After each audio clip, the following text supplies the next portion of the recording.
Hello all. ఎలా ఉన్నారండి అందరూ? నేనైతే చాలా బాగున్నానండి. ఈరోజు మా పాపను చదివించటంతో నా డే స్టార్ట్ అయిందండి.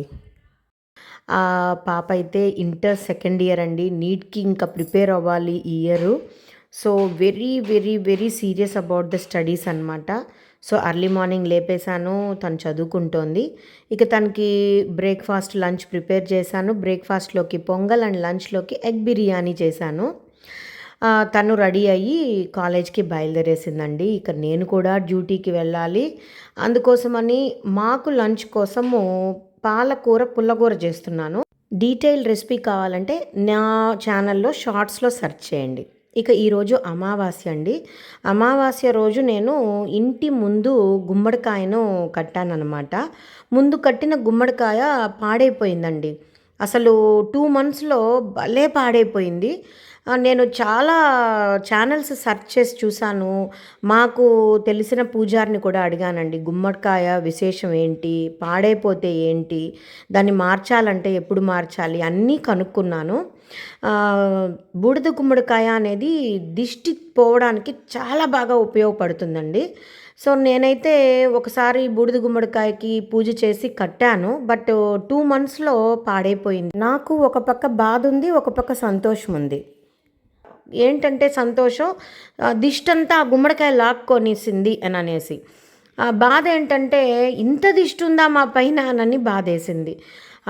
అంతా కృశించుకుపోయినట్టు అయిపోయిందనమాట కాయంతా. సో, అమావాస్య రోజు మార్చొచ్చు అని చెప్పారు పెద్దలు. అందుకని ఈరోజు అమావాస్యని మళ్ళీ కొత్తగా బూడిద గుమ్మడికాయని తెప్పించాను.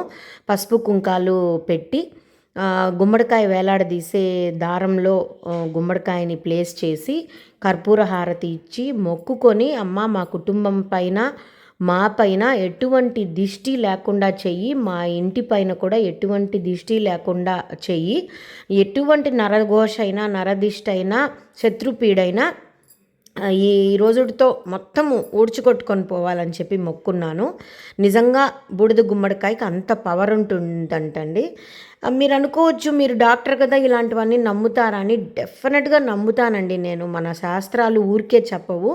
సో, ఎంత సైన్స్ స్టూడెంట్ అయినా, ఎంత సైన్స్ చదువుకున్న దాన్నైనా ఇలాంటివి నేను నమ్ముతానండి. తర్వాత నేను రెడీ అయిపోయాను. డ్యూటీకి వెళ్ళి నా క్లినిక్ అటెండ్ అయ్యి వచ్చాను. తర్వాత దారిలో నేను చేనేత వస్త్రకళా ప్రదర్శన ఉంటే అక్కడికి కూడా వెళ్ళాను. ఎందుకంటే కొన్ని పూసలు కావాలి. నేను డాలర్స్ మారుస్తూ ఉంటానన్నమాట. సో, మ్యాచింగ్ పూసలు, తర్వాత కొన్ని టవల్స్, కర్చీఫ్స్ కావాలని చెప్పి అక్కడికి కూడా వెళ్ళాను. జనరల్గా కూడా నాకు ఇంట్రెస్ట్ అనమాట. చేనేత కళా ప్రదర్శన ఉంటే మాత్రం తప్పకుండా అక్కడికి వెళ్తాను.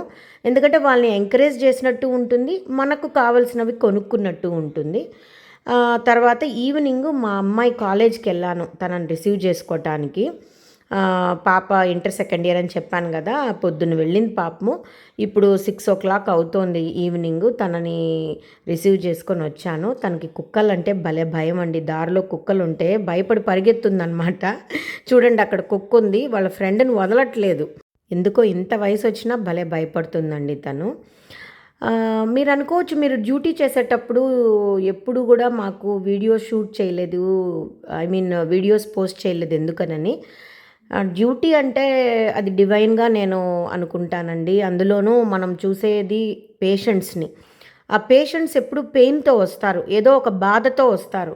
అలాంటప్పుడు నేనేదో ప్రొఫెషనల్గా వాళ్ళని షూట్ చేయడము, దాన్ని మళ్ళీ వీడియోగా పోస్ట్ చేయడము అనేది నాకు నచ్చదు.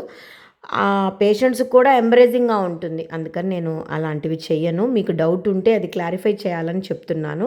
ఇక పాపకు, నాకు మజ్జిగ అయితే ప్రిపేర్ చేసుకొని చల్లటి మజ్జిగ తాగాము. సమ్మర్ సీజన్ కదండి, ఇలాంటి ఫ్లూయిడ్స్ అయితే తాగుతూ ఉండాలి.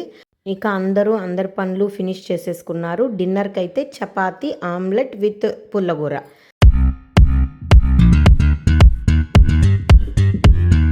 ఇలా ఈరోజైతే ఫుల్ఫిల్గా ఉండిందండి. ఎందుకంటే దిష్టి గుమ్మడికాయను వేలాడదీశాను కదా, అందుకని. ఓకే అండి, ఇంకొక వీడియోతో మళ్ళీ కలుస్తాను. Bye bye.